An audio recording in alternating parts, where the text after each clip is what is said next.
Ready? Yep. Good? Yay. All right. This is the most number of podcast episodes that we've released in successive order in the 5-year history of the Drill Team Dynamics Car Convos podcast. Wait, has it really been 5? No, I'm pretty sure we've been doing this. First podcast? I'm Car Convos has only been like 2 years. Yeah, I thought it was after coaching. It was like mid-coaching, so maybe it's been like 3 years. It was mid-coaching. It was, Okay, it all was, right, yeah, Okay, yeah. 5. I remember you sending it in. Yeah. Oh, Yeah, yeah. Try, Oh, yeah, because it's Either partly way- your fault. try 3. Yes. Okay. So either way, this is probably the quickest that we have released episodes. But we're very excited today. Of course, this is the Drill Team Nerd Podcast where we talk about drill team nerd things. And in advance, we apologize because we just finished a 3-day statewide drill camp, which was very exciting and very fun. However, it was held in a facility where we all lost our voices, at least the upper register of our voices. Just the upper register. Okay, because we were in a big warehouse. Big warehouse, lots of cadets, No air conditioning. no air conditioning. Lots of dust. Dust. It was doubled as like Wood dust, specifically. it was doubled as the construction like area for like the students who do woodworking and stuff like that. So Yeah, that's cool. we got to horse stomping, and that was the end of the voices from there. Then it just became a hazy existence. But today we, of course, we have the three of us, myself and Kirsten and Brianna, aka Cheeto.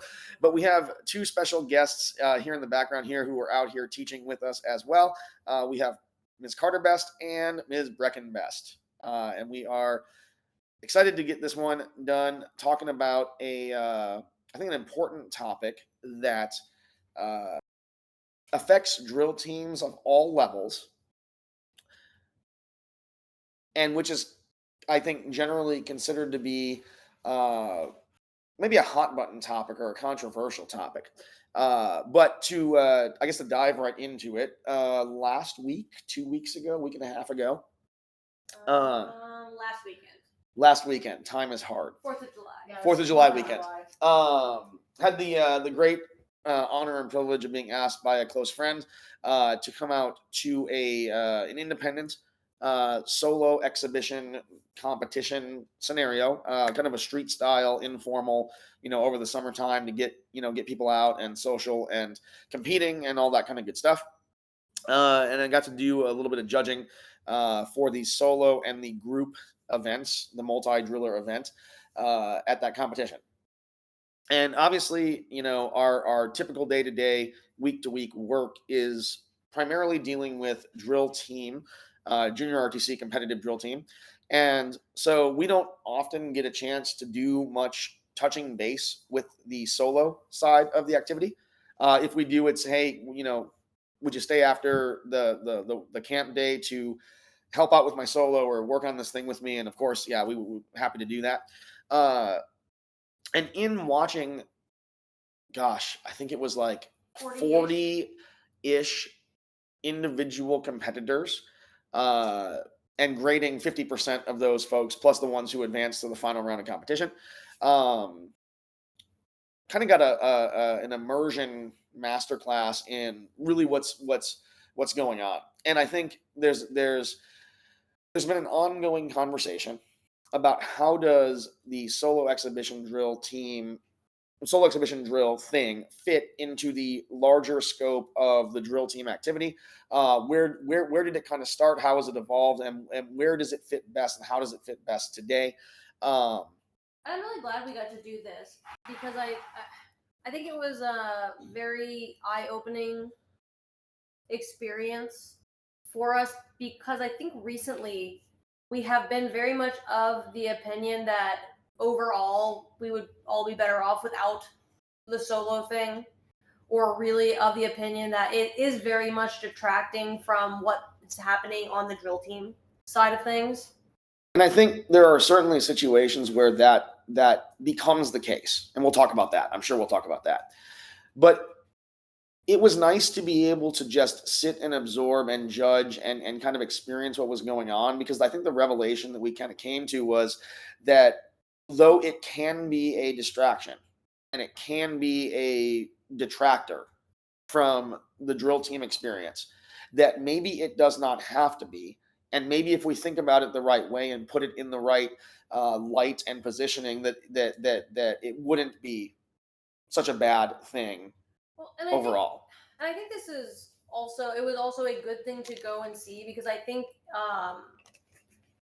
in our own opinion, not being super close to it, or before we got to kind of go and see it firsthand what it is today, and then listening to some of maybe our peers who have been around it, I think, and even some like older instructors or like people who have basically been in the activity for a decent amount of time, I think there was the prevailing opinion that it's just a bunch of people throwing rifles around with no skill. And when you watch what was happening, that probably couldn't be further than the truth. I think the thing that I realized was that the skill. Okay, so full disclosure, I came up as a drill team person in high school, and back in the day, we're talking like back in the 2000s, the way it went was kind of this. The drill team soloist was usually the commander, and they were usually the soloist because they were the one that had the most amount of skill. They were the most passionate about it. And you did drill team, you went to practice, you practiced hard, you went home, you took your rifle with, and you worked on it at home, and that was kind of how you did it. It was kind of a point of pride to not, no one was supposed to know how good you were until you showed up to the competition and actually did your solo. So it wasn't like we had social media, and it wasn't like it was this glorification thing of like, oh, look what I can do. It was really kind of a private thing when I was coming up. Mm-hmm. And when I graduated from high school, the opportunity to start competing at the post-high school level was just getting going. And so I spent the majority, I think there's an entire group of people who really only know who I am because of the time that was spent doing nothing but solo drill. And so let me be the first one to say is like, I came out of that world in many ways. I was there when that world really got going and really got a foothold. And so looking at all the competitors on that Saturday, what I realized was when I was in high school, if you could throw a quad, you would probably be the soloist. The skill level today is absurd. The skill level today is absolutely like ridiculously insanely high. And it's really neat to see how much practice is going into being able to do some of this high level stuff.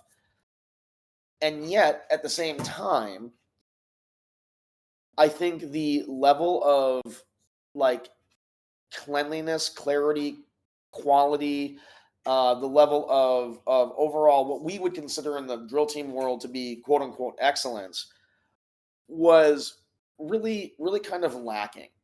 And I think in watching, and I think it's spending a lot of time talking about this, I think it's because right now, especially on the solo side, right? Both for the high school and the graduated, I think that there is a push and pull about like what is actually happening and what are the like base fundamentals or standards. And I think that there's a pull to do these like crazy, very like intensive maneuvers with the rifle. But also there's like this thought of like, I think we're supposed to be doing like these military standards.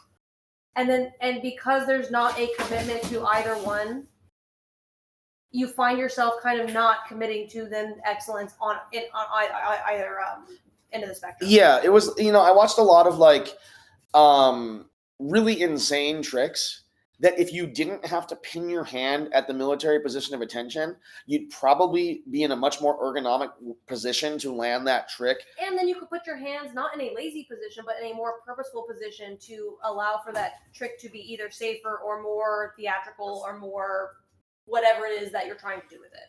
And what ended up happening is exactly what Kirsten said, which is you wind up with what I think military drillers would consider to be mediocre execution, in that the arm is still bent and the hand is still open. Well, and your hand is by your side, but your fist is open and your fingers are twitching. And, so therefore then you're also not doing the military side of it well either. And because you're trying to do the military drill thing, the efficiency with the rifle or the smoothness with the rifle or the form in the middle of the toss or whatever is still not as impressive as it possibly could be. And so I think the weird thing is like there's this weird middle world where it's not hot and it's not cold. It's kind of a lukewarm scenario. Well, and I think if you could define on the like sports spinning side of it, like the athletics side of it, like if you could let go of some of those standards and not have no standards, like you still wouldn't flail underneath the rifle, and you still wouldn't, like, if you throw it up high, you shouldn't be like, going back and forth underneath it trying to figure out, is I think you would even be able to cross back over into making it military-esque or read as more military, because you'd be able to be more purposeful and create the excellence that's associated with precision drill. So I think before we dive into that, the thing that I realized is that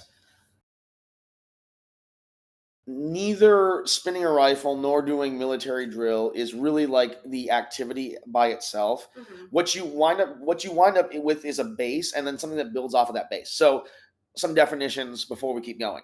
Armed exhibition military drill is built on the foundational thing is the position of attention and basic military drill. Posture, marching and pivoting, standing manual, all that kind of stuff, rifle handling, like rifle manual. Mm-hmm. And then what you do is, in order to extend the range of things you can do, you start to add rifle maneuvers, non-standard stuff. And so armed exhibition drill is really the position of attention, and then you build off of that. And then you go as much as your skill will allow you to go while still being able to maintain. Yes, the range of your skill is limited by you're still doing military drill. And of course, nobody does military drill by themselves. The whole point is moving together in time with other people, large armies or smaller units. And so it's about moving together with other people. And then you start, you kind of start to subtract people. It's like armed exhibition drill team. And then you remove a bunch of people and you have a quad. And then you remove 2 people and you have a tandem. And then you remove one of those people and you have a solo. So it's kind of a takeaway thing. Mm-hmm. I think what we're seeing happening today is an activity in the solo sector where the base of the activity is the spectacle and the stunts and the physical athleticism of completing difficult maneuvers, and that's kind of the base of what's happening. Mm-hmm. And then what happens is you reference the military standards like posture, like hand pins, like body composure or facial composure or whatever, and those become kind of like the touch points for how you quote unquote clean up your presentation. And really what it is an individual practice of spinning your rifle and getting better and better at that. And then when you find someone of like talent, you can do it with them, and that's called a tandem. And you can find a bunch of friends that are all doing it at a like level, and you put them all together and you try to do it at the same time, and it becomes a group. And so it becomes this build up additive kind of a scenario. So I think that armed exhibition drill, military sports spinning is kind of what we've termed this sister activity.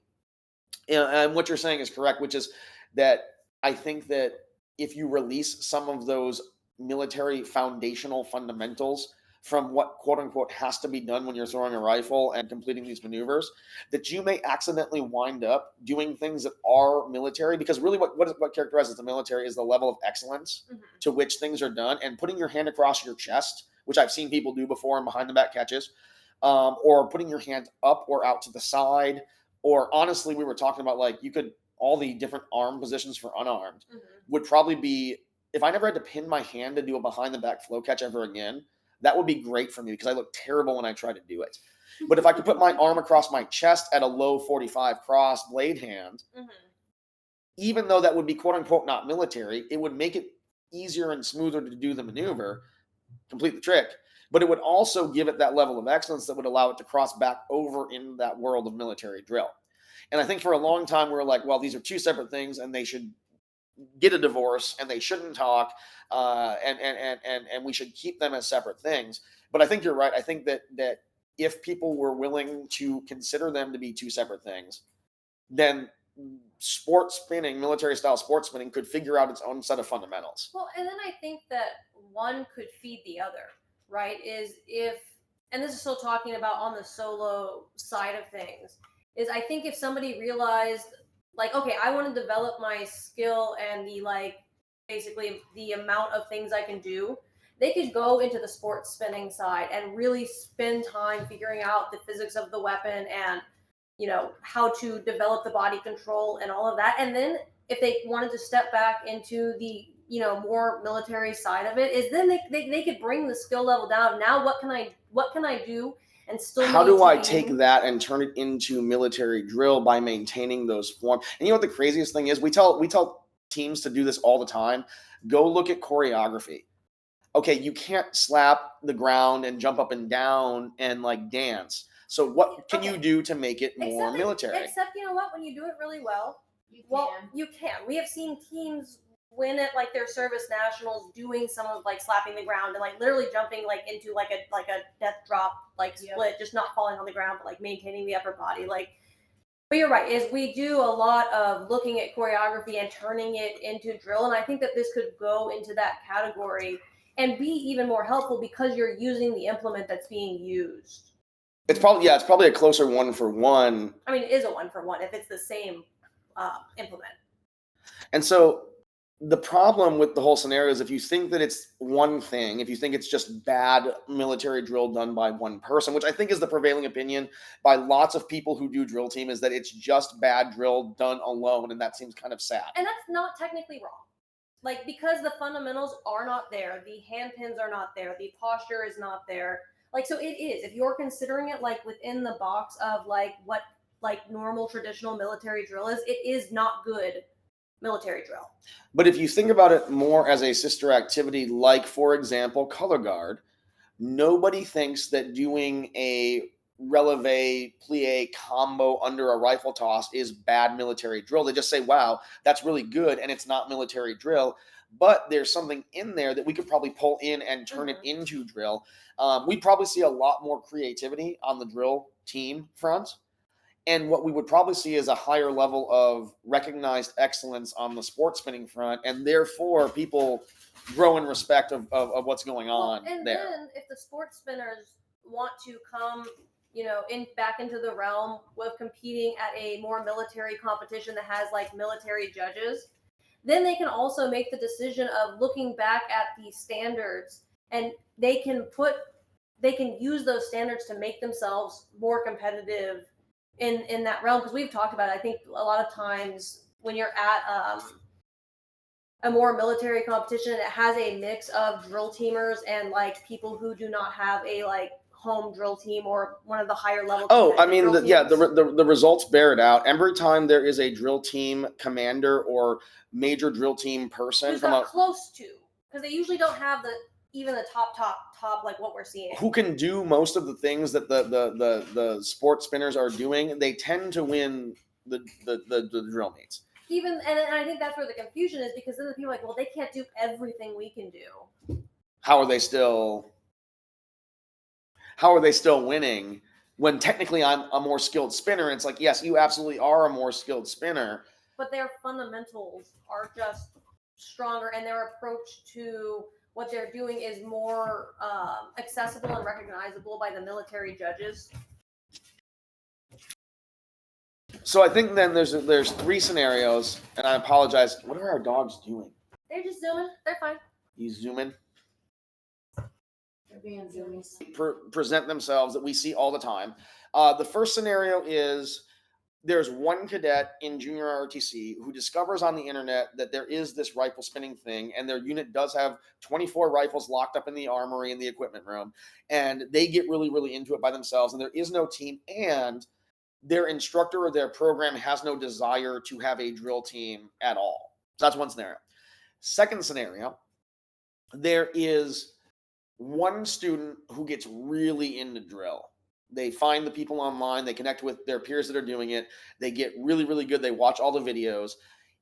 They're on a drill team, but their drill team's not highly competitive, right? And by highly competitive, we're talking about like extremely well-established, not necessarily in terms of like results, but in terms of history and the level that they're operating at. Mm-hmm. The third scenario is there's a cadet on a highly competitive, really performance grade level, high operation tempo, high ability level, like robust, good drill team. and they find themselves and they get really, really into the solo thing themselves. Mm-hmm. I think the easy one to talk about that we can just kind of knock off the table right now is the one student without any drill team at all. And I think now going into this, we're talking now to people who are maybe instructors, maybe coaches, maybe people who are on Commanders, teams. maybe you are the person who is the like solo loving spinner.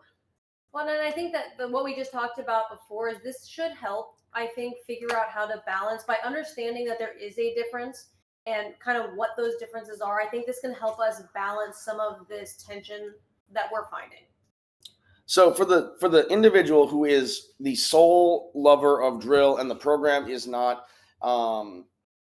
interested in starting a drill team and they can't get any traction with the instructor or with the adults because they have other priorities or it's not something the program wants to do at all, I think this is where the sports spinning thing can be a real big positive, because it's hard to know and it's hard to experience what drilling and doing that at a high level with other people really is and feels like if there's not a way to experience that.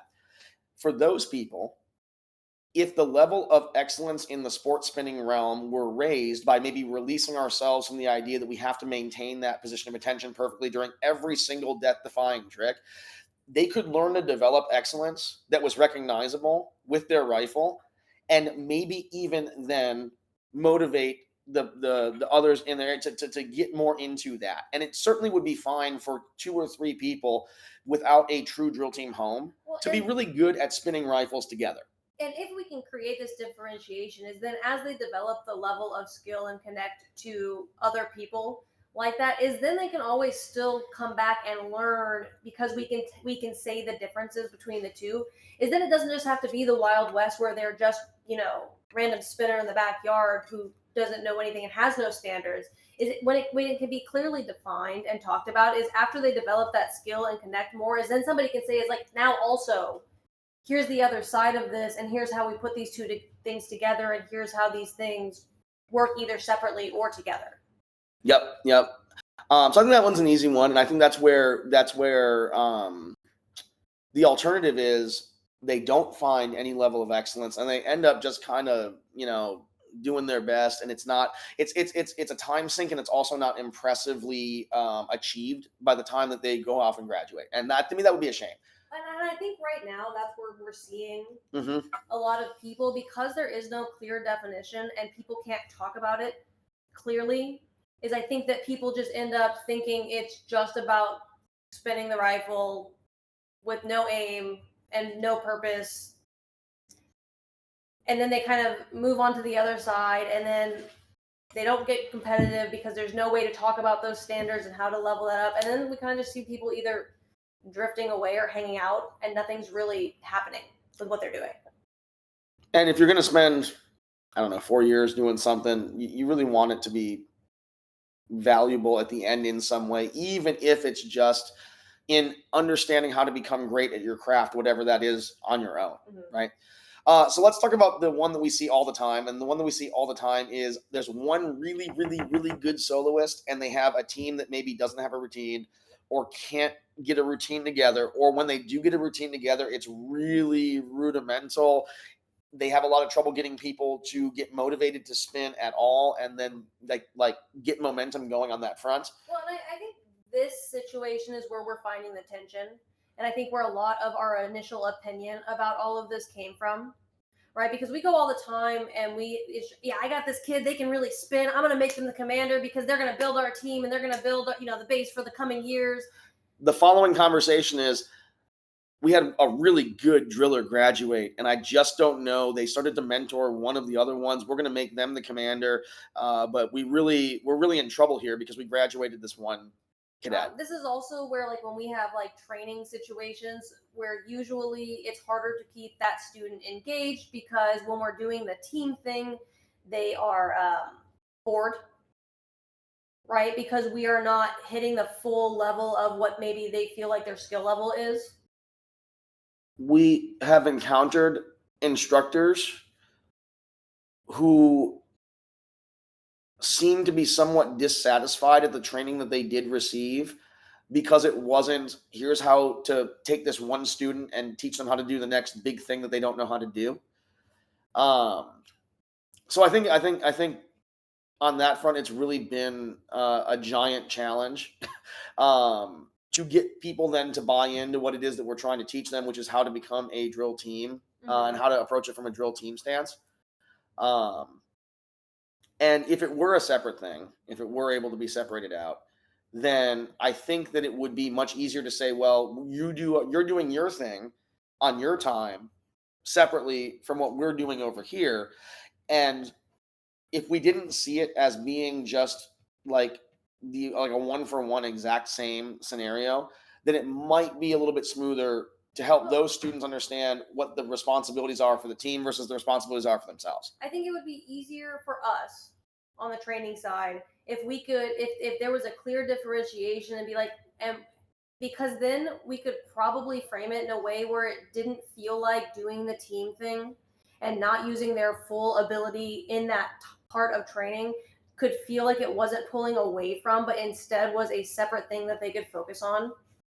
I think that could be a way to smooth out the training. And I think from the instructor side, if they understood the differences, is they could either also frame it to that student of, hey, we need you to help use your skill that you have to build the skill, but in this box. Or the instructors could look and say, wow, that kid is really talented at this, but maybe they, by being able to have that conversation with them and realize they're not interested in doing this, is not then put all of this weight on that. Because a lot of times too is like, these people really love the spinning, but they haven't yet spent a lot of time on how do I teach, and they get put as commanders and now are expected to, and are very much outside of their comfort zone and not having a good time now on drill team because someone said that person is talented. Now I'm going to make them spread their talent, and they weren't even ready for that or thinking about that as something they were trying to achieve.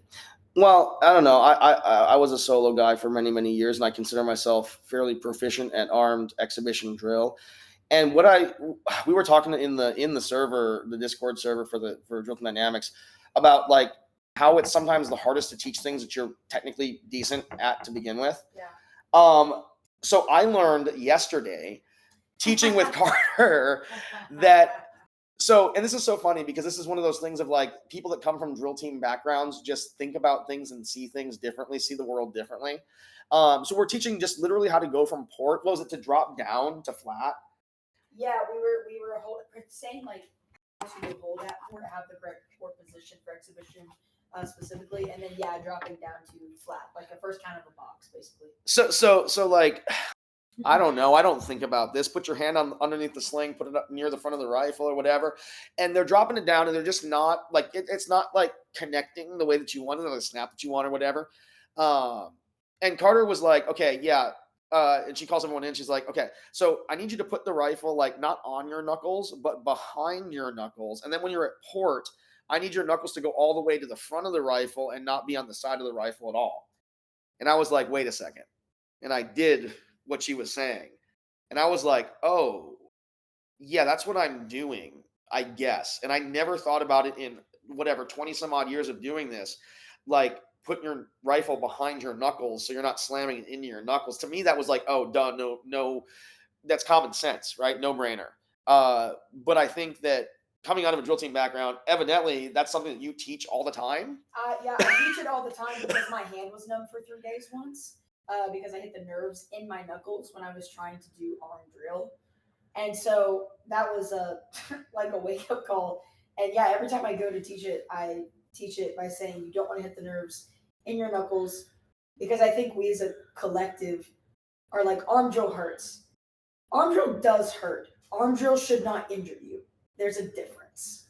And so that's something I try to do to prevent energy. Am I speaking English? Prevent injury, but also, just like sound, the way the sound carries on the rifle. If you hit the fleshy part, the rifle's hard, your knuckles are hard. For some reason, when you combine those two things, they don't make the noise you need them to. But when you slam the rifle into the fleshy part of your hand, it makes a nice, like the thud that everyone's looking for whenever they're like, oh, that was clean, that was sharp, that was nice. And then they did it, and it was like, oh, pop. And then like the rifle melded into their hands in a way that it hadn't before. And I was like, put the rifle behind your knuckles. I'm doing that. I never thought that. So to your point, Also, dork moment. That's where the tendons are. That like if you actually just press on them, your fingers will curl. So like that also helps. Helps with the as we grip of all the sit here rifle. flexing our knuckles, Just um, the immediate curl of the fingers. I think it happens up here too. Like, Yeah, I do that on my wrist. Yeah, it does. Yeah, I mean, it's almost like that's how tendons work. Crazy. so the point is, if in fact you're giving your top spinner the responsibility of teaching, and they don't know that right behind your knuckles, if you press it, will curl your fingers faster and aid in the fast twitch muscles required for snap and pop of the rifle, and they weren't even thinking that maybe that was something that they should be thinking about at all, because they're doing it, and they're probably talented because they're not thinking about it too hard. That's probably it. And I think going just in delving into that a little bit is like we discovered there's a team we work with relatively regularly, and they're very talented, and the people they retain are very talented, but they have a very, very high turnover rate. And what we realized, and this is after like, gosh, probably, I mean, they're one of our early, so like 13, 12, 13, 14 years, yeah. right, is that we realized is what was happening was because they put people who are talented on top, is the team was starting to self-select for talent. And only the people that learn the fastest. Well, and it wasn't on purpose, but they just did not have a lot of patience for the slower learners because they could not understand why these people were learning slower. And therefore, they didn't even think about what accommodations they could make for these people to get them up to speed. Because the thing we love about drill is everybody can do it with enough time as long as they're committed to learning it. Yep. And so it can be a challenge for people who are talented, unless they're like really focused or like you really frame it the right way to make it accessible to people who would be talented but would take a longer time to achieve that talent. And so there's this disconnect between like my talented soloist should be my drill team commander because their talent is a proxy for being able to organize people and teach them how to do the skill. But the amount of times we're at a camp and there's a good driller, and this may not be a commander, who's like standing, I'm like, get in there and teach. You're like, I don't know how to teach. And you're like, well, I'm not good at teaching. I've tried and I'm not good at it. Well, it's like, that's why we're here to learn. And they're like, oh, I'm not good at it. And I'm like, but you haven't even tried. I didn't. Because they're talented, is they're comfortable in their talent, and pushing them outside of that does take a step on their part to get uncomfortable again. Well, and to me that is akin to, I have a multi-sport athlete. They're really talented in sport A. That doesn't innately mean that they're going to be like that talented in sport B. But it does mean they're going to have athleticism, and it does mean they're going to have discipline and work ethic, and it does mean they're going to be a contributing member to the team. But if they're more well-versed on sport A than they are on sport B, they still need time to develop in sport B. Right. And it would be akin to putting them in charge of everything because they're good at one. And I think that in the sport spinning military drill separation, there's a lot of putting people who are good at sport A in charge of sport B. And what they really share are traits that could be helpful. But it's not, I mean, teaching people how to drill is not the same skill as being good at doing drill. No. No, I was just thinking, I'm so glad that I was really like, because I got onto the team my freshman year because I just happened to show up more than anyone else and be there in the space, but I was awful. Like I was not good, and I got literally every practice. Poncho, be sharper, and I was like, I am literally being as sharp as I possibly. Like it took me the full like 3/4 of the year before I started to be at an acceptable level, and like I think having to like push and do that meant that I had to come up with a lot of different ways to keep up. And so I'm just grateful that I was not good at this to start with, and that it took me a lot of work, because I feel like then on the teaching front is I have a lot of patience and will go I don't get bored of trying to find ways to teach. And so I was just thinking about that. It's like I'm just glad that like I wasn't good from the get-go. I would say that's why I enjoy teaching, is the transition of being an older person who joined drill late was then like making the gains required to be on the team fast enough. This is true. And well, I mean, I spent multiple practices just smothered in tears because I couldn't learn fast enough for the complexity of what I was learning, and many hours at home just completely spending all of my time doing the same exercises over and over to get good at it. And so I learned a lot of ways of how to not do it pretty dang fast. And so that gave me a lot of patience in talking to our newer people. And I think that's one of the interesting things, right? Is like when you're on a team and you know that you're fighting for a team and not just your own personal excellence, is like maintaining a standard. It does become easier to fight for the small details that might not help with the dopamine rush of achieving something, because it's like, no, it's not just achieving it for you, it's achieving it for the people next to you, so that you know and that they know you're all attempting to do the same thing. And it's like building that trust with each other by knowing that I'm going to go home and work on it, not for me, but so that I don't let my team down, so that when we go to do this sequence, we're all going to do it the same way at the same time, because we all put in the same amount of effort. Even if that's not necessarily the same amount of time, it's the same amount of effort. And so then that translated over to one of my favorite things now about teaching is that moment when you said something one way and it didn't land. You said something another way and it didn't land, and they still don't have it. And then you go, okay, well, let's try this thing. And you watch that spark of, that works for me. Mm-hmm. And now they've got it. And now they run over. We even saw it happen at today's camp. There was a team that was slightly good at something we were teaching an exhibition. And instead of pursuing their own greatness, they joined another group that was smaller and had more newer people into theirs, so that they could all experience the joy of completing it together. And they could feel the vibe shift of doing it with a larger group of people and nailing it at the same time. And then also one of them went over and was like, okay, well, I'm good at it. I feel confident in it. I'm going to go help a whole other team. Is that how she wound up? That's over how there? she went. That's how she Because went she over literally, there, yeah. she watched them watch that team work together and have fun. And she was like, oh, they're not having fun with it. And she, at one point, I walked up to her and I was like, yeah, that. She goes, I'm great at this. I'm so good. And so, she was really feeling what we were doing. Oh, she was having a blast. Well, and so I think so. Then she was watching her group, and she knew they needed to keep working on it. And so in her mind, she was like, "I'm awesome at this. You guys keep working on this. I'm gonna go over here." Help there. And so then she did, and she went and she helped them. And that that is what I think we want for these soloists. But what ends up happening in reality, she was armed, right? She was I don't think she was over with us. No, No. she was unarmed, No, but she she was had unarmed. interest in doing both. Like they do both for the team. Mm. She learned with us on the second day. and I think what we want to see from those solo type people is we want to see, I'm nailing this sequence. How do I help others? How do I go help others? And what ends up happening, because we're not making a differentiation, is I'm great at this sequence. You're not. I'm bored. Right. Instead of the joy of like, okay, you didn't know how to talk about it, or you didn't know how to figure it out, and then you get to experiment and watch the person you're teaching have that moment of, oh, I can also be good at this. I just had to be told to do it a different way. And I think if you're only used to working by yourself because you're pursuing different tiers of achievement within like a sports spinning atmosphere, I don't think you quite get a chance to actually experience. Well, there's no one to helping someone else. There's no one in your backyard with you. You nail the move, and I've been there. You nail the move, and then you're like, yes, and you jump around and you throw your rifle on the ground and you cheer.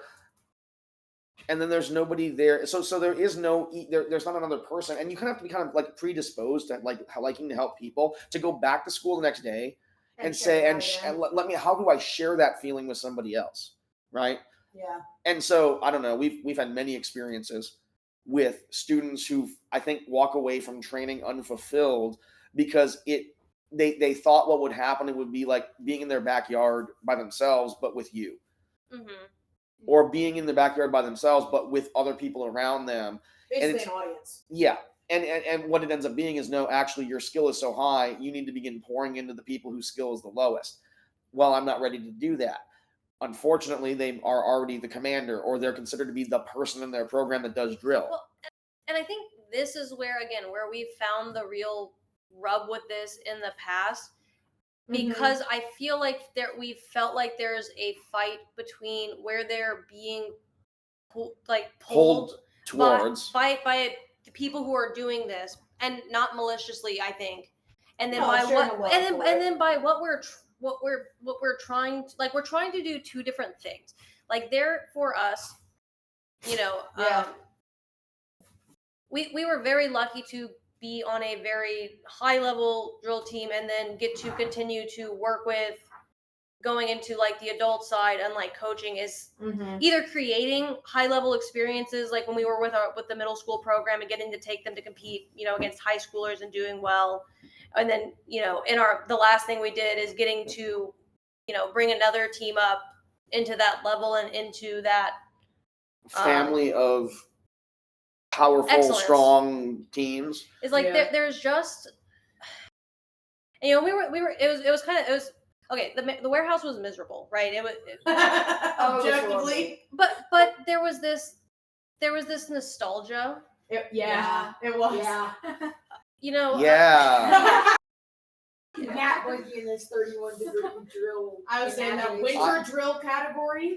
Like, because there were times in the summertime, where we would end up, like when we were in high school, Cheeto and I, Yeah. where you were in the gym and it wasn't air conditioned, so it's summertime, it's 98 degrees outside, which makes the gym hotter than that, but like there's just you're there and you're doing the exhibition and you're with 12 other people, and as you're doing whip turns, there's like sweat flying off your nose and off your I described it as like basically Fantasia of sweat, as there's just like sweat flying like dramatically through the air, or like when you stop and like There's a puddle underneath and then you. you could tell where we stopped because there's just 12 puddles of like sweat just on the floor. There's just this perfect sweat alignment. Actually though. and then you collapse on the floor and you drag each other around and like make angels on the concrete, or like with sweat. or snail like trails. But like there was just this like there was just, and like it was just such hard work, and like you're like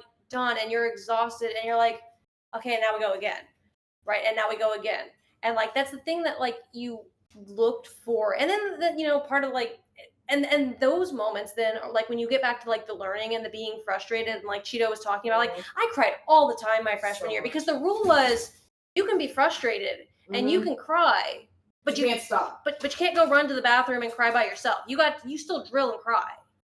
And you have the teammates next to you. And it wasn't a literally mean not Run and reacting. cry. Well, that like summer camp I went to over before, like, not that one.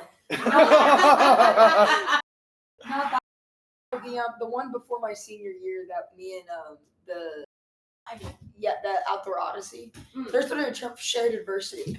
That's what it's called. You go through it together and you suffer together and you get better and you push through the mental block and you go over the peak together, and it builds that camaraderie and that teamwork. And I do agree that was very, very nostalgic for me for like to just be sitting there. I'm like, I'm disgusting.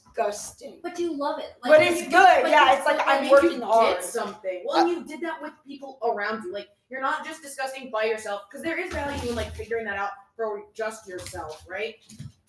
But it's the level of shared adversity, of working through that, and knowing that the people around you resonate with the exact same feeling at the exact same time. Like, it's not, you don't have to explain it. It's the ultimate, you had to be there in terms of working hard. Well, and then once you break through, like you're crying and you're drilling and you're just so frustrated, with everyone else. and then you get to it, and then they're happy for you, and then you're happy together, and then because you overcame. Because the thing is, when you're crying, it's not like a mean thing where it's like, oh, cry. I am so jealous. Because I had this experience, but I didn't get to have it in drill. I know what it's like to be doing circle drill in Arkansas in mid-July, throwing up your water after a 12-hour rehearsal block, and everyone else is dying around you, and you're like you're all in the suck together, but you're all working towards it. Like, I have that experience.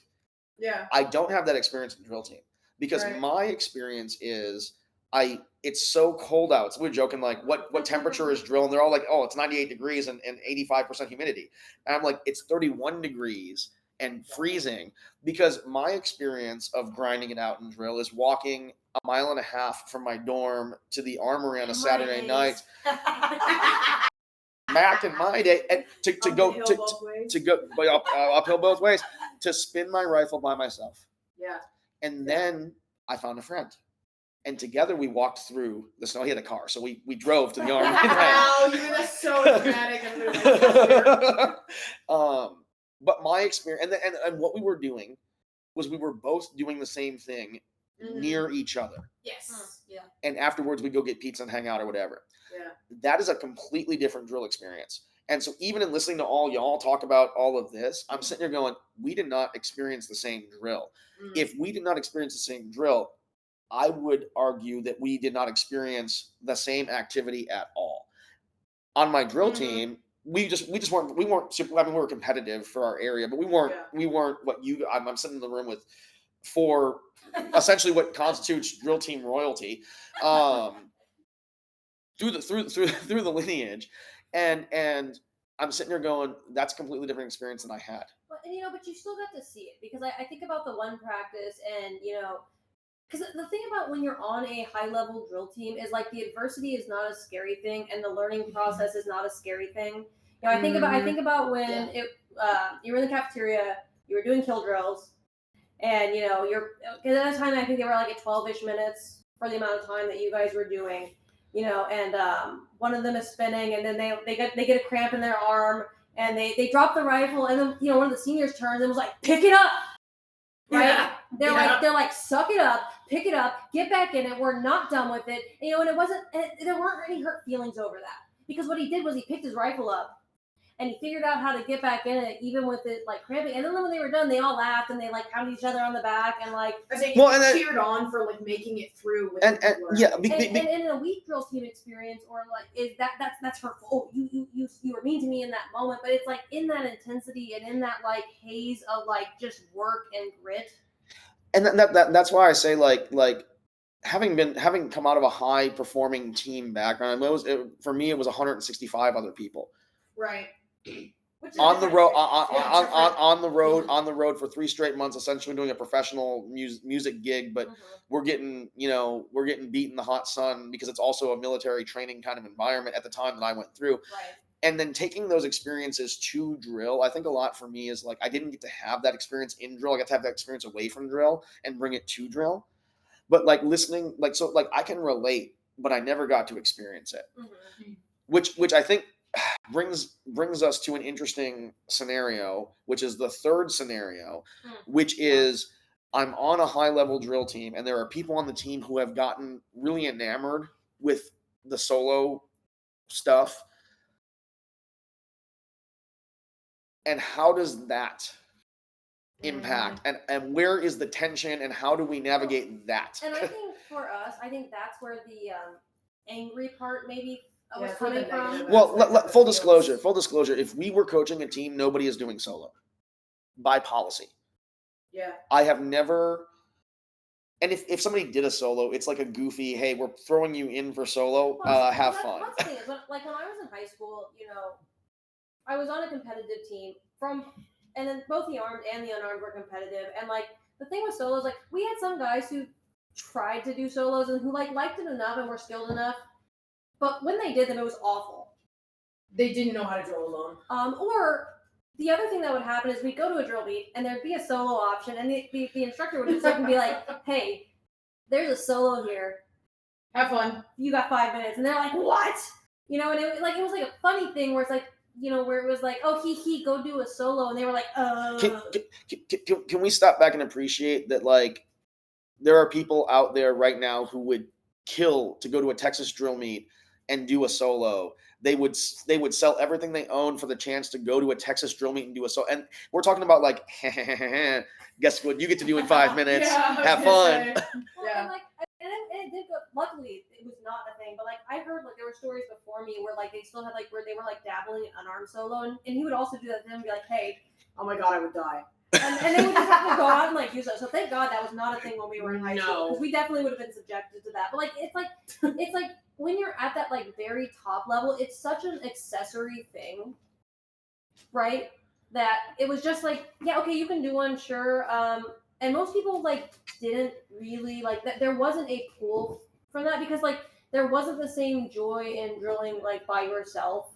No, you like didn't with feel the the heartbeat. Well, this is like I had this solo at the it wasn't River City, it was the other one. TXTC. TXTC. Yes. TXTC. Oh yeah. And like I got it and I was like, oh cool, solo, I'm entered, whatever. But I was just so genuinely uninterested in being on a drill pad by myself in front of so many people that it was just like I literally didn't even make up a routine at all. I think like a week before I managed to throw something together with like a couple other people. They were like, yeah, that'll be fine. And that was kind of it, just because it was something that was genuinely uninteresting to me. You did a solo at a TXDC? Yeah. I think that might have been the one we did not get to go to. That was the one you was. didn't get to go to, yeah. Is that the one Where where they our did the tandem? where our RV broke down and we couldn't make Yes, it? We were that trying was to. yes, that was the one where like I yeah, was right? Martinez and Ricard had the performance, and then we as the Greenhorns had a performance as well. Okay, I feel like I remember that. So I definitely don't remember the solo part. No, that's good. Don't look at it. But like it was definitely something that was like once you drill on a team, to me it just was not the same at all. I had no interest in going up and doing something like that when there wasn't like it felt like there was nothing show worthy about it. I guess like to me there was nothing impressive about it. For me anyways, like on a personal level, I was like, you're gonna watch me go throw something, okay. Like I put this together a week ago. I don't care. I do think having it be the like separation, if it's two different activities, not part of one, is you don't lose anything by spending time on that. Because I don't consider it losing time for gaining a skill in piano by going to play any other instrument. It's still learning music, right? But it would not be detracting from time spent on one to spend time in the other one if I knew they were both separate pieces that actually stood alone. And I think right now there's not clarity on it, so it feels distracting on a team. And I think the reason why we had been on such a bent of like it should just go away is because I think we were seeing people being pulled from good teams by the being solo side. being But distracted. Like, being purposeful of being on the team is holding you back, and you would be so much better on your own. Yeah. Well, what could you achieve on your own that the team's keeping? I will tell you that at the tail end of my time, the prevailing idea was like, oh, junior ROTC is holding you back. You need to disenroll from junior ROTC to focus on your solo. Right. Well, we see that happen with people leaving their drill teams and multiple times in the last couple of years in order to pursue their solo career at the end of the year. And that was something that was affecting our viewpoint on it because we were interacting with people that were making that choice. Full disclosure, the hardest people to coach on any drill team are the people who are traditionally the people who were really, really into solo, because it was hard to get them to care about the things that a real high-level drill team cares about. The thing that I think people don't get from the outside looking in is that the drill itself, when you watch a video on YouTube of a high-performing team, Go to John Jay. John Jay, Francis Lewis, name your team, Flower Bluff, you think, wow, they really dedicate themselves to drill. And absolutely they do. They do. But it is not the whole of what the experience is of being on that team. It's not even the first job you have when you're on that drill team. It's just the thing that everyone does, because otherwise why wouldn't you just be on the chess club or the football team or whatever else? It's the most flashy thing, so it's a thing that other people remember more But it's than just anything the else. result of everything else. Exactly. The quality that you see is a reflection of all the other things happening, but there's no way to know that, even if you went to practices, even if you observed practices. No, because then you'd only see them doing the drill. You'd only see them doing the drill. There is and then what happens is those students who are really pulled into that world think that the drill is the most important thing, and it gets really challenging to get them to do other things for their teams that are more important, or they're constantly having to be reminded not to free spin on the side of the deck when they should be helping a freshman learn how to do something, or I don't know, doing regulation. Well, I think that's why I'm really excited to see if we can continue the conversation on both sides, with the junior ROTC side and with the solo side, to maybe continue to help define this, because I think that this can be maybe one way to reframe this so that, like was already said, is it doesn't have to feel like it's detracting from, but is in fact a different thing. Because you're right. No band director is like, I can't believe you're taking piano lessons. That's taking away from your trumpet playing. No, instead it would be exciting that you're practicing more time, developing your ear for music, your rhythm, feelings. Your Like, musicality. It But- would be about building but- a different skill set to support the one you're pursuing. If I brought my keyboard Correct. Yeah. to band That would practice be every day, insane. and every time he's trying to get me to play a scale on my trumpet, I'm over here in the corner pecking on my You're like, keyboard. no, I'm gonna work this instead. And That's when- crazy. And when we're trying to put we're trying to put the instruments back on the truck and get everything situated, I'm over here jamming on my piano. That would be the problem. Yeah, that would not.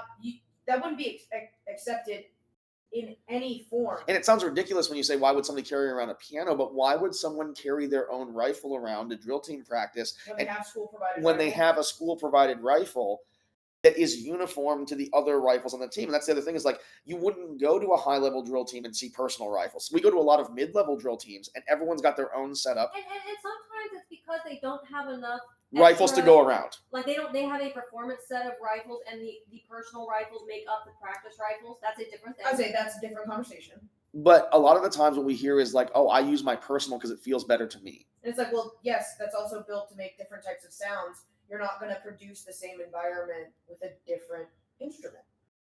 And so it sounds ridiculous when you're talking about bringing a piano to a brass choir rehearsal, but is it not the same thing as bringing your sports spinning equipment to drill team practice when Yeah. you should be doing drill team things? And every time the commander is telling you, I need you to come over here and help with uniforms, they need to be like, please stop spinning your rifle and come over here and help us. Yep. And that, I think, was the biggest tension that we Yeah. felt as trainers and It's like coaches. just the obsession with like having the rifle in the hands and moving. And as a person who has had a rifle in their trunk since they were legally able to drive, I get it. It hasn't left my trunk in, I don't know, over 20 years. But Yeah, there's like 3 in the car right now. I mean, and there was when I was in have one high school, money. and there was when I was in college, and there was after I graduated and went into the regular world. Like, Yeah. but that's on your own Mhm. time, and it was always supposed to be on your own time. And the soloists from the top level teams, those were the people we looked to, and they took pride in it being on their own time. Yeah, because it was more work, more dedication. It was not just the minimum. It was above and beyond the bare minimum that existed to be on the team. And I think it's because they didn't, like, if you go back to like the 90s, right, and like you look at some of the soloists from those times, name some of them, please. We're talking about the heyday of Northeast ISD in San Antonio, Texas. So we're talking about John Ackroyd and Herbie Veyron and Mike Mode and all those ones who were just like the founders of what solo drill is Or now. you go to the popular ones, right? Like the tandem from the King's Guard. Oh, McCoy and Bolo, 2008. You know, like, but I know these, but I want you to say them, right? It's like if you were to talk to these people who they were also on good drill teams, that was an accessory to what they were doing. It didn't take away from or detract, and they did not view their time on the teams that they were on as an obstacle to the solo. I or the gotta tandem. get through like practice so I can DLC. spend. Yes, It's like, DLC to the main game. it's what it should It be. is. It's what it should be. That's what it should feel like. Maybe that's, I mean, well, and I think what's happened with the sports spinning phenomenon is that the game is Tony Hawk's Pro Sports Spinner Right. or Sam Gozo's Pro Sports Spinner or whatever it is. And that's a bad example because Sam is a national champion from a highly competitive, Didn't do solo till after the didn't team do stuff was solo done. till after the team stuff was done. So terrible example of who would be on that game. But Or like end credits from a movie. An extra scene. and then you get the DLC, and the DLC is, Yep. this is the team challenge, or it's the side Right, quest. It's a right. side quest. Oh, now get everyone to do it like you. But it just when you go back, and it wasn't again until probably I would say probably 2015 and later. I mean, when I talk about history, this is in part our fault. Not our. I say our in Your. me and my peers, not the people I'm sitting in the room with right now. Because it started around 2007 Well, when yes. when we graduated, and I And- had no part in that. I was one. I was thinking and what it was, we all graduated, but we were all team people at the time, and what we were craving was getting back to a team, but you couldn't do it, and we didn't go to military colleges. That wasn't a thing that Mhm. was known. Yeah. no one knew how to get to Texas A&M unless you were in Texas. No one knew about Norwich University unless you were trying to get into the military. Yeah. And so we were trying to recreate what we saw when we watched those teams, but we were never on those teams. Well, and I say 2015 though is because in that time is there were still a lot of really, really talented drill teams, right? And what you were doing was new on the graduated scene. And it usually takes 8 to 10 years before something really picks up steam if it's going to be something that sticks around. Right, and I would say that 2015 is probably the time where we started to see the rise of the middle teams into the upper echelons. And some of the upper teams we started to see fall away, and I think there was a slight opening in that time frame that at the same time is for the stuff that you guys started was also hitting its peak. Well, and the people that came up, I mean, we're talking about Sam Gozo and Mike Wren and some of my contemporaries. All people who were on teams. Fern Creek and Rawway and these high-powered teams. Even Justin Delory was on a good Navy team. One of the first competitive at a national level teams in San Antonio. Yeah, Marshall High School. Those people were hitting their peak, and they were starting to fall away as life does. Well, and I think because they were on good drill teams, when they talked to students who were on drill teams, there was still that kinship, and so it still felt like there was a connection and a sameness to it. It wasn't a replacement for their drill team. It was a continuation of the drill team. And their love and their camaraderie together. It was an extension of the time because we didn't want the time to end. It doesn't take away from a drill team experience to talk to a soloist who came from a supportive environment for drill. You don't even necessarily have to be a crazy high performing, but if the love of drill is part of the drill team, and then you pursue solo beyond that as the addition of continuing it, then you'd have that as part of your conversation. Well, so when those guys left, the people after them, while they were talented, did not have the same, and while they might have been on teams, and decent teams, there wasn't that same, it wasn't the, deep, legacy teams that are kind of the foundation or part of the foundation of what we see today, like Rawway or Fern Creek or John Jay or Flower Bluff. Because they were the Blackwatch guys, they were just too old, right? They had already gone before. Correct. Yeah. So I think then that's where we started to see the differentiation because the people who were around while they were still talented did not have the same. They did not share that same kinship of we come from legacy teams, and I don't know. My thing is, if you haven't been on a high level team like that, there's just no. Even for me, not having been on one and been around a lot of them, there's just a different thing as being part of that.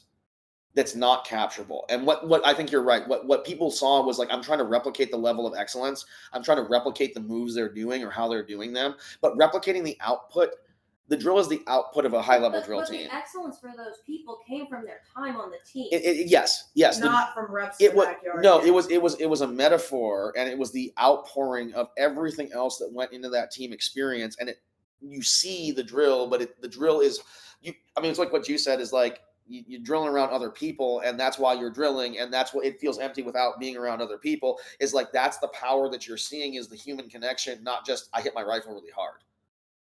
If you knew what it sounded like to hit it with 12 other people at the exact same time with the same level of intensity.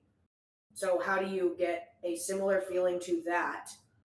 Well, you up the level of difficulty now that you have that base established to still feel the same level of excitement over the drill that you're doing when you do it by yourself. So I do think you're right that what ended up happening was the tastemakers or the thought leaders in the military sportsmanning space ceased being people who came from that same background. I was just going back and looking, right? The first two people who won were from Hawaii, right? Chester and those are drill teamers. So again, strong drill team, and then it was you. And you, while you didn't have the drill team background, did have a very high level performing background. I've just been trying to make drill marching band. But that's what they were responding to. They were responding to a high level of something, even though it wasn't drill. It was still a high level performing background. A high level team background. Then it was Mike. Of course. Then it was you. Then you had Andres in there. And then Justin Laurier. Then Sam. Then Andres again. Then Mike. Then Zyko, and I think he was probably one of But again, he also, the wrestling thing was competitive at that high. Yeah, extremely high pedigree in athletics. So still background of something competitive. And then honors again. And then Paulino. And Paulino got to go to Hawaii, right? Because when he won in 2019, that was after getting around it. Yep. In Hawaii Yep. and have that background, right? Which now he's doing thing over in Vegas, and they're doing the team thing over there. And then Sam again, and that was after he had been working and doing the drill team thing overseas. Right, so like, and then it's not until you get to the more new ones when those people have fallen away, where now you have your like Jackson Rainwaters and your Trey Davidsons and like our contemporaries today who are at the top of this. But in that whole beginning, like these were mostly people with really strong team background.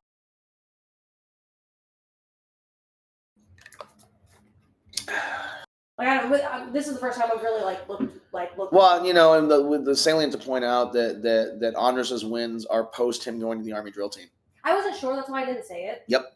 So this addresses two things, which is why is my technical ability not being competitive? Because that event is clearly still rewarding, or at the time in its history was rewarding military drill done as one person. And it also I think as we move into today and we see what's how this has evolved and how this has changed, I think the divergence has already happened. I think we're in two separate activities. I'm pretty firmly convinced of that. Mm-hmm. The thing that we need to now do is continue the conversations on both sides of the house so that they can both flourish, so that we support each other, and having programs and instructors not being confused about my really talented military style sports spinner. Maybe, honestly, probably not the drill team commander. The drill team commander is probably the one who has the people skills in the organization and really buys into the team. The skills of that individual and leverage that person's talent to come up with choreography and come up with new moves and teach those moves, and be an asset versus please stop free spinning when I'm trying to explain how to do this sequence. Yeah. And I think as we get to the close of this, is I think if anybody is listening at this point and they're a coach or an instructor, or basically somebody who has the ability to influence the high school side of this, if we should differentiate and we should encourage them, if they like the extra stuff, to do both. Because I think if we just continue to pull them away from or to minimize the drill team experience, you only, in terms of drill, you only get this chance for 4 years. You can sport spin for the rest of your life as long as your arms function and your hands aren't broken. But you do only get 4 years to do competitive junior ROTC drill team. If you go to a service drill team, it's a different function. It's a different, it's a drill team. And talking to a lot of folks that have gone through those teams, the thing that is in common is like, it was different when it was my job. And I think a lot of them were not ready to turn their passion into their job. Mm-hmm. And even as people who have turned their passion into their job, we don't drill that much. No, because it's not the same thing as doing it. So we've talked about the fact that it feels different to drill as adults, like with more than just us. That is when we'll feel some of the fun aspect of drilling again. But the point of continuing now is we were just messing with this one rifle, 2 people box scenario. That was fun. And like that's that. It's like that. Yeah. I was drilling with again. So I think that you're right, and here's my fear. And if you're still with us, and if you're still listening to this, my fear is that if you minimize the drill team experience and you use your 4 years doing something you can do for the rest of your life, that you're going to miss out on the fullness of the experience of being a part of a team activity like drill team. That's why we're still doing this. Yeah. At least for me, like, you only get it for 4 years. And when we first graduated and started the DTD thing, we tried to replicate it, and we pulled in a lot of high-level people from other high-level drill teams, and it worked for a couple of years. And I think some of our contemporaries who were training did a similar thing, right? With building a group of people who are from similar backgrounds. But at the end of the day, once you're an adult, it can only last for so long before you end up hurting people because you're trying to apply like high school Psychology to adults, or before you have to move on because you have to grow up at some point and get a real, you have to do something with your life to make enough money to support yourself and whatever family you form. Yeah, It's like it cannot exist in the same way healthily, and we found that out in the early years. So I think that if we don't push them to explore the drill team thing and to push it and to try and find that hype, because the thing that, like, about all these legacy teams is they were just at the right place at the right time to start it. There's nothing special about like the team itself or the kids itself that make them different than anyone else, right? Because these teams come from all over the country and from all kinds of different economic backgrounds, or like where they are and like being in the in a more rural area versus like in a like very city environment. And so like it just so happened that they the right things came together to help them build the momentum to develop that. It's like if they don't push to explore and they miss that chance, they cannot get it back. And then they might end up accidentally trying to chase that feeling that they never And that's not to say that they're, because again, you can get these same feelings in sports and in dance and in absolutely. like you can get the same experience in other activities, but if you're on drill, like, and you decide to do junior ROTC, the only place that you can really, I guess you can get it in Raider, right? You can probably get that hard work and like that kind of thing. But like if you choose drill team and the spinning and the slapping and like the experience of the drill team thing, you only get 4 years. And once you graduate, you don't get another shot at this in this realm. So here's my closing question to all of you in this room. Ready for this? I don't know. Maybe. This is probably the soundbite for the reel. My closing question to all of you, because again, I'm listening to this, and when I go back and edit this and inevitably listen to it, I will have learned something from re-listening to this from everyone in here that has experienced something that I have not experienced personally, right? So my question to everyone in this room is, what would you not want somebody who's really into solo drill or sport spinning to accidentally lose out on the opportunity of experiencing because they spent their time and their energy on this thing at the expense of, not next to, like you were talking about, Cheeto, not in partnership with, but what would you worry they miss out on if they did this instead of the team thing? Okay, you guys think I know. I know exactly what I'd say. You guys fill it out. So the reason, so I saw a drill probably when I was in 5th grade, and I was like, okay, I want to do that, and then I forgot about it, right? And so then I remembered, and then in my 8th grade year, I got to go to a competition with the team, right? And we were in a hangar. There was a whole crowd. I'm sure I've maybe said this before on other podcasts. And we were waiting for the team to go on, and they were off to the side, and you heard the forward march of the drill team commander, and there was a hush that fell over the crowd. And all you could hear was their heels. And then they went and they started doing the routine. And the thing that I remember, because I don't remember what they did, and I did some of those moves myself by the time I was on the team. I couldn't tell you what the order was. But the crowd just stayed silent. They were so in awe of what was happening. And when the team would stop, they were so together that they were breathing together. They were one. There were 12 of them, but there was one of them. And when I got on the team finally, I had a good freshman year because we had a really strong senior class, but there were rough times going into my senior, because all of those seniors had to graduate, 9 or whatever of them. And so while the team was still good while I was a sophomore and junior, as we were in a rebuilding time, and those times were really hard, right? Because I knew what it would look like, but that stuck with me. It went into my heart and my soul, and I just knew that's what it was supposed to be. And that, so and our senior year, when we got to go and compete and do that, that's what we were going, and we achieved it. I remember the feeling. I don't remember, again, I can't tell you the moves. We have a picture from a moment when we synced up the breathing. And like you just, and I think there's maybe in one of the videos and one of the angles is like, Yes. oh, they're even breathing together. It's like you can hear someone like the opportunity to like get to go through the year and to sweat and to cry and to bleed and like to get that, and then to get to the end and know that you worked hard enough and you achieved enough that you did get to breathe together and you get to be one for that last time. Like if you don't ever get to experience that, would just make me sad, because I'll never ever get that again. Like I will remember that for the rest of my life, and that's why we're still doing this, because I want other people to get the chance to do that.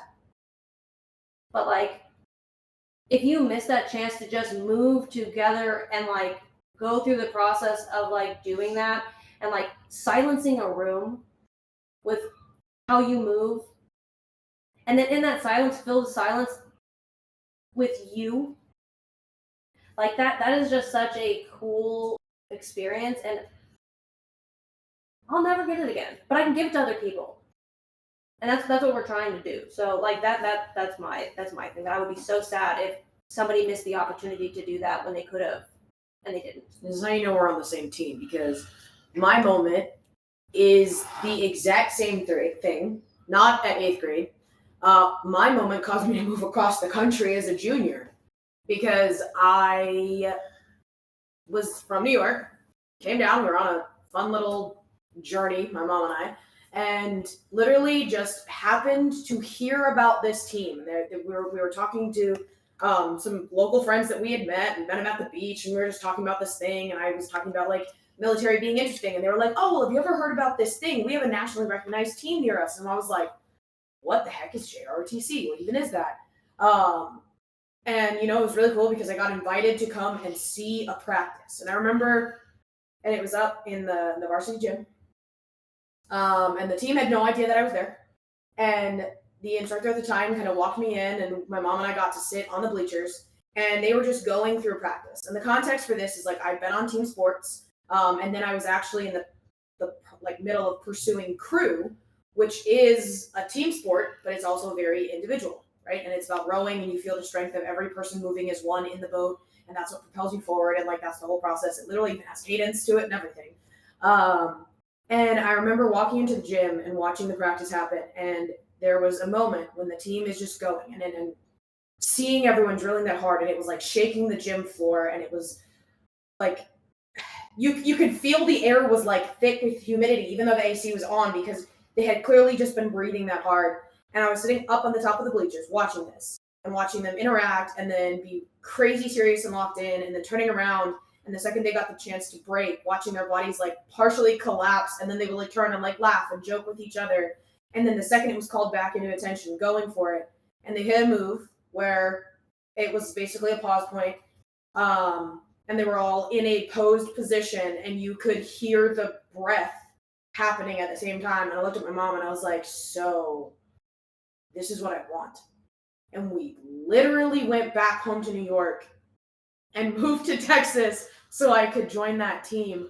And it is what we've spent the entire time then pursuing how to give to someone else. And we say it now all the time as we're teaching is, and it's especially the thing that I look for is, how do you make sure that the effect when you are done moving as a team is that your silence is so loud that nobody else can be anywhere but with you? How can you make sure that the crowd around you wants to be who you are and wants to join in on the emotions that you're feeling? And how do you draw them into that? And that was the thing, was the breathing together. So I think it's very ironic, very same team of us, because that was my exact same thing. Is I wanted to have that moment where you are one individual surrounded by others, so you disappear as an individual and become bigger as a whole. Well, and that feeling is just untouchable. Well, I mean, that's psychology, right? Like there's a primalness to dance and movement and breath going all the way back from the time that we were in caves, right? So that makes sense. Yeah. Yeah, I have mine. I'm going to start this off by saying that I know what Perkins is because we have the same one. And I'm so mad that she gets to go first. Okay. So, freshman year, I was like, okay, 8th grade, I was a big conformist, okay? I did not want to do JROTC because My sister was in it, as you can tell.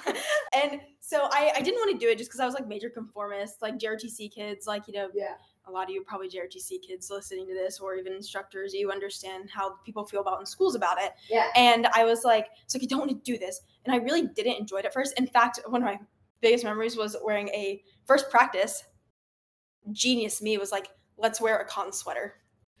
Don't do that to practice. And no, don't do that. And I obviously I ended up liking the people in it and liking what was going on. And by the end of the year, we hit our last X performance before the same way. We had our last exhibition performance, but we'd gone through all the moves, we had learned everything for it, we were so prepped for it. And then Matt walks up to us right before we walk up, or not even walk up, before we leave the room for it. He goes, I want you guys to add something at the end. And we were like, what? Like, oh no, our moments are different. Keep going. Oh, good. Matt was like, I want you guys to add something at the end of it. And he was like, after, like, obviously, like, the drill deck is a little bit, like, the space in between is small. He was like, so while you're moving off the drill deck at the end of your exhibition card, I want you to form a column of twos, and I want you to stomp up those stairs as loud as you can.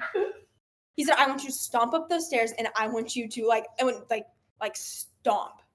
And we did. And by the end of that, and I think Carter's going to touch on this too, maybe not, we walked through Portal A at the top, and we just broke. And literally, like, you just had to be there. Like, oh, you guys wouldn't get it.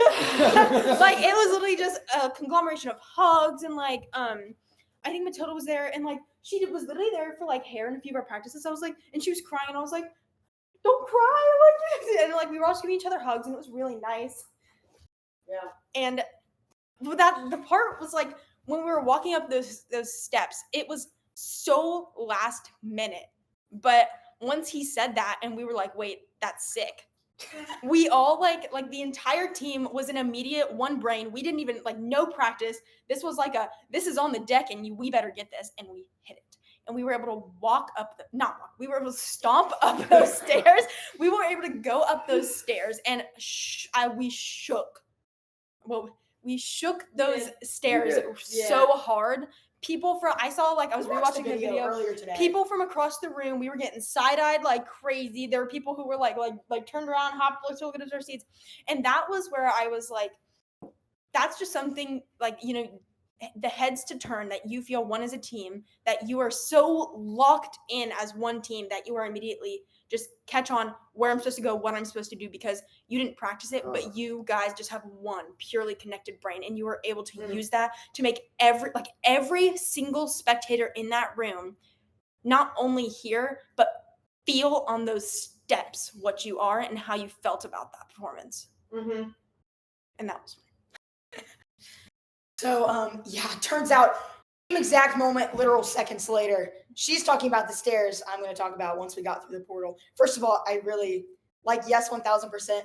We had not practiced this at all, and if you go and see the video, you can hear the steps getting louder by 2, because we walked up exactly every 2 steps. So, first of all, I don't. But I was the commander that year. And so we get up and we go through Portal A, and we always use break before performances, everything. And we weren't going back to the room this time. They told us, hey, stop up here. We're going to stop in this portal. Okay, whatever. So we get platoon home.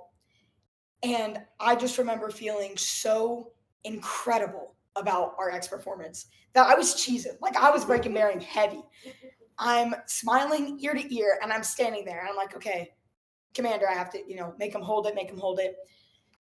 And then I called break, and everyone in the same pitch with the same energy. It was like the steps was the wave starting to crest over. And then we got up to Portal A, and I said break, and we all screamed in the same exact tone for the same length of time. Yeah. It was awesome. It was such a good feeling to be to feel so incredible, to feel so in sync with, and we did not have 12 people. We had, I think, 16 on the deck that year. Yeah, I think that was 16. Yeah. We had 16 full people so in sync, and so happy and so proud of what they had just done. And just like the three of us have just said, your hearts beat in sync, you breathe in sync, you scream in sync, you feel in sync, you feel like you're one person. Yeah. And truly, that is one of the most beautiful parts of not just exhibition, but regulation and color guard, and even inspection, where you feel like you are definitely not all doing the same thing, but just your delivery, you have a certain energy, you have your energy and you have a team energy. And I think it's really, really beautiful to experience tapping into not your current, but the undercurrent of everybody, and you're all there. You could finish each other's sentences. I could lift up my right arm and all 15 people standing behind me would do the same exact thing. Like, it's really just something so incredible. And I think there's a very different vibe in solo, where there is still a very supportive energy, but it's more support of the self and not support of the entity. And I think that's a very core difference. And I would really and truly be a very different person. And I think I would not have grown as much as I did if I didn't experience being one of the entity, one of the same instead of one of many. Because when you're doing like that solo drill, like solo sports drill, you can only get so much out that you want in power, you know? And you know, obviously, like, I mean, I can feel it sometimes when people do it. Like, but you can only get out so much. But when you're in a team, you triple that, like quadruple that. Like it builds up in so many people in the same way at the exact time. And that's when you just feel it. Yeah. Okay. All right. The neat thing is that we have people listening in here because we're doing this in our network, and so we have another esteemed drill team alumni. I'd like Isaac for you to answer the same question, which is what would you worry about someone missing out on if they spent all their time focusing on what they were doing at the expense of being a part of their team? Yeah, this sounds like basic as in team definition, but being able to come together to do something working so hard across 1 year to finally reach a goal that you can all say that you did and didn't do it alone. This past year was definitely my favorite. We had such like a young team, and with that there was only like, what was it, like 7 or 8 new members to our X team, and being able to like feel how much everyone cared about like not letting each other down right before we went on. That's what a lot of the nerves were, I feel, for them, is that like they didn't want to disappoint each other, because that's what it was. They were like they were invested in, and they were invested in each other and watching each other grow, helping each other grow. And then finally coming off of that X floor like for the last time, it was so like powerful, because that was like we all were able to do something we were so committed to be able to be something together, something that we've like poured our hearts into, and we could all collectively talk about something that we could pour our hearts into together, one giant like love project that we made as a family. And that was just like awesome. I just remember coming off the deck, getting back into the room, and then we all just kind of like we circled up so quickly, like without saying anything, and we just gave each other hugs. And there was it's so, well, it's a couple months ago, but it was so vivid. Like just straight tears. Like our ascots were like soaked, not from sweat, because that was our gray shirts, but the ascots were soaked from tears after that, like pretty much by everyone in the room. I just remember that, and we all immediately watched the performance, and we were just like, we looked back and we cried at the video of the performance. And just being able to like look back and think about like all the practices that we had, all the times we stuck it out together, all the times we made jokes, and then it was just that.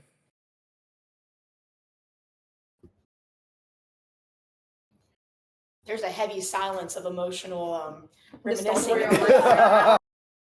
Feeling nostalgia Yeah. of breathing and existing with everybody around you at the same time. It's like shared exhaustion that somehow feeds into the energy. Yeah, like now I'm all getting it at once. Like I remember like filming the pivot points on regulation, and like when like one squad, wow, they got it. I was filming and I was like, yes, you guys got it. And they're like, what? And I'm like, look at the video. And then they all watched it. They're like, yes, we got it. And then the entire reg squad started like screaming and like, yeah, we got it. And I was like, Yeah, I think that's a good way to end our episode. So, if you have questions, comments, concerns, criticism, wherever you found this, leave it down in the comments and let us know. We'll be back with another episode shortly. This will be the most consistent run of podcasts ever. And on our next episode, we're going to be answering questions from folks that we have trained in the past. We had them submit questions. We're going to answer those questions. And then shortly thereafter, the episode after that, we have our instructor friends submitted questions. We'll be answering questions from junior RTC instructors. So this will be the most consistent run of podcasts in this series history. It'll probably be another year after that. Yeah, then we'll hibernate for another year and a half and come back. So hopefully you found this enjoyable. Like, comment, subscribe, share. Send this to someone on your drill team or someone that you think would benefit or be edified by it. And I guess until next time, we'll be signing off.